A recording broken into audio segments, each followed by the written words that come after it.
सर्वेभ्यः नमो नमः। आज हम पढ़ेंगे विसर्ग संधि के बारे में। तो जल्दी से जिसने चैनल को सब्सक्राइब नहीं किया है तो चैनल को सब्सक्राइब कीजिए और जुड़िए वीडियो से। इस वीडियो को शुरू से लेकर एंड तक जरूर देखना। तो देखिए, सबसे पहले हम पढ़ेंगे कि विसर्ग संधि कहते किसे हैं। तो विसर्ग संधि कहते हैं कि विसर्ग के आधार पर होने वाली संधि विसर्ग संधि कहलाती है। मतलब जिस संधि में दो वर्णों के मध्य यदि विसर्ग आ जाता है तो वहाँ विसर्ग संधि होती है। अब इस संधि में विसर्ग के स्थान पर र, श, श, स या विसर्ग का लोप दिखाई देता है। तो यह सामान्य सी बात है जो हम आगे विसर्ग संधि में पढ़ेंगे। क्या कि र, श, श, स और विसर्ग का लोप दिखाई देता है यह। ठीक है, अब हम सबसे पहले पढ़ते हैं सत्व संधि। अब सत्व संधि क्या है? तो सत्व संधि विसर्ग संधि का एक भाग है, एक प्रकार है, और उसका जो पहला सूत्र है वो है विसर्जनीयस्य सह। और यह सूत्र की वृत्ति क्या है? तो वृत्ति है खरी विसर्जनीयस्य सह स्यात्। अब इस सूत्र का अर्थ क्या है? तो इस सूत्र का अर्थ यह है कि विसर्ग के बाद, किसके बाद? विसर्ग के बाद खर प्रत्याहार होने पर। अब खर प्रत्याहार क्या है? तो खर प्रत्याहार को जानने के लिए आप संज्ञा प्रकरण पढ़िए या इससे पहले की वीडियो देखिए। तो खर प्रत्याहार होने पर विसर्ग के स्थान पर स आदेश हो जाता है। तो खर, तो देखिए नीचे दे रखा है विसर्ग प्लस खर बराबर क्या है? विसर्ग को स आदेश हो जाता है। अब हम कुछ उदाहरणों के माध्यम से इसको स्पष्ट कर लेते हैं। तो उदाहरण है विष्णु धन त्राता। धन का मतलब होता है प्लस, तो विष्णु धन त्राता। तो विष्णु में जो विसर्ग है उसको स आदेश हो जाता है और विष्णुस्त्राता बन जाता है। उसी प्रकार दूसरा उदाहरण है वो है रामः धन च। और रामः धन च में विसर्ग के स्थान पर स आदेश हो जाता है और रामश्च। रामश्च में श कैसे हुआ? तो आपको पता है कि रामस धन च की स्थिति होने पर शुचित्व आदेश हो जाता है और रामश्च बन जाता है। उसी प्रकार अगला है मनः धन तापः। तो मनस्तापः बन जाता है। बालाः तरन्ति, तो क्या बन जाएगा? विसर्ग के स्थान पर स, तो बालास्तरन्ति। फिर नमः धन ते, तो बन जाएगा नमस्ते। और नमः धन तुभ्यम, तो नमस्तुभ्यम। नाशः धन च, तो पहले तो नाशः विसर्ग के स्थान पर स आदेश हो जाएगा और फिर शुचित्व कर नाशश्च इस प्रकार से बन जाएगा। तो आशा है आपको इसके उदाहरण समझ में आ गए होंगे। इसके बाद अगला जो सूत्र है वो है वा शरी। वा शरी सूत्र की वृत्ति है शरी विसर्गस्य विसर्गौ वा।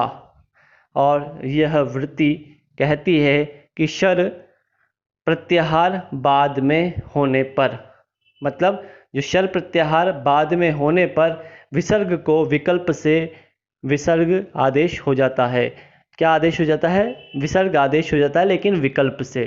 विकल्प का अर्थ ये होता है कि यदि एक क्वेश्चन में ऑप्शन हो तो विष्णु धन ये हरि धन शेते भी सही माना जाएगा और हरिष्येते भी सही माना जाएगा अगर दोनों हो तो। अगर दोनों में से एक हो तो आप तो लगा ही सकते हैं। जैसे कि उदाहरण देखते हैं पहला, हरि धन शेते।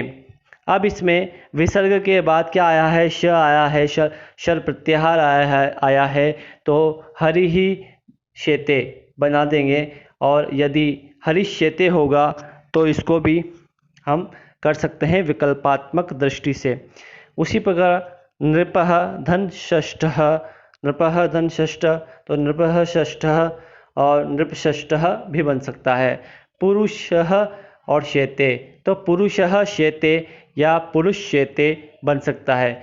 यदि आप मतलब विसर्ग के स्थान पे कोई वर्ण लगाना चाहें तो जो पीछे वाला वर्ण है उसके समानांतर वह वर्ण लग जाएगा।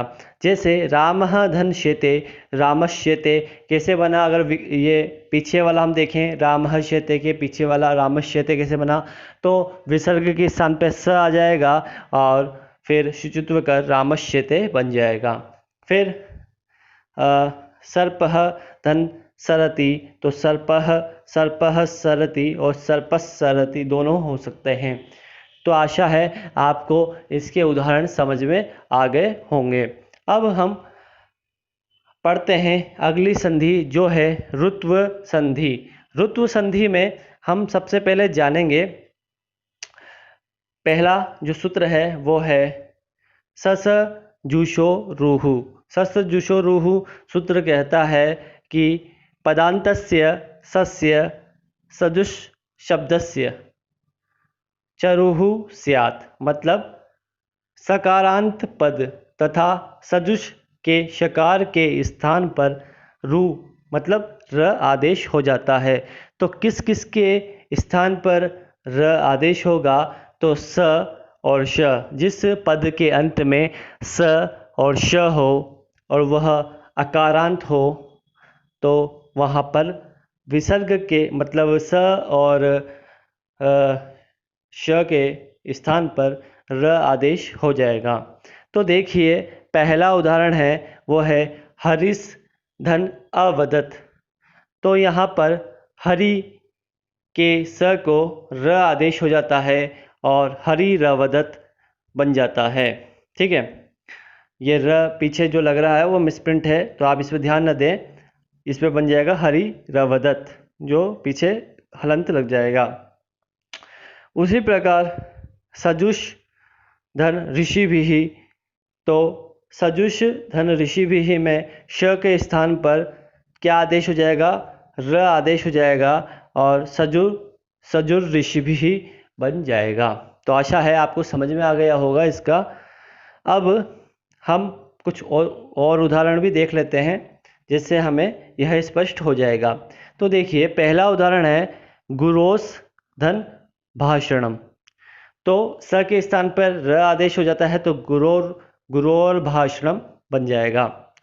हरिस धन एति, तो स के स्थान पर र आदेश तो हरि रेति बन जाएगा। फिर रवेश धन गति ही, तो रवेर गति ही बन जाएगा। और विष्णुस धन आयाति, तो विष्णु रायाति बन जाता है। इसी प्रकार से दो क्वेश्चन, पांचवा और छठा क्वेश्चन मैंने आपके लिए छोड़ा है, मातुस धन इच्छा और पितुस धन इच्छा। तो इसको आपको कमेंट बॉक्स में इसका आंसर लिखना है और आपको यह वीडियो कैसी लगी यह भी आपको बताना है। तो इस वीडियो को देखने के लिए धन्यवाद। आपका दिन शुभ हो, आपका स्वास्थ्य अच्छा रहे, ऐसी मेरी आपके प्रति मंगल कामना है। जयतु संस्कृतम जयतु भारतम। अगले वीडियो के साथ इसी टाइम पर फिर मिलेंगे।